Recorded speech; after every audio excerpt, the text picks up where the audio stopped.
everybody, and welcome back to another video. Today what we're going to be looking at is our brand new Phoenix Gold ZD series tweeters designed specifically for Volvo. Now these are 40 watts peak and 20 watts RMS, and they are designed for a variety of Volvo vehicles that you can find out the exact models online. So let's have a look what comes in the box.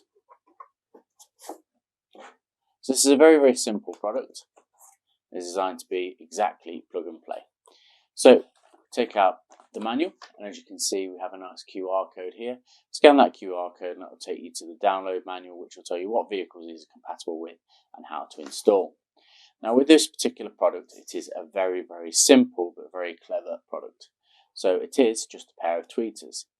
Now as you can see, if we just move this to the side, we have a tweeter just here. Now this tweeter, as you can see, has a very complex bracketry system. Now this system is designed to fit exactly in the right location in the Volvo. So you can see you have two mounting locations here and here. And then what we also have is, if I just turn this over to show you, is we have the correct Volvo pin connector here. So this is the female version of the pin connector, and then the male version is on the car. So they plug directly into the connector for a direct Volvo connection. What you can also see here, you can just see there is a small capacitor which is in line, and that is essentially the filter which stops any of the lower bass frequencies playing through the tweeter. So that there is the Volvo tweeter upgrade in the ZD series from Phoenix Gold.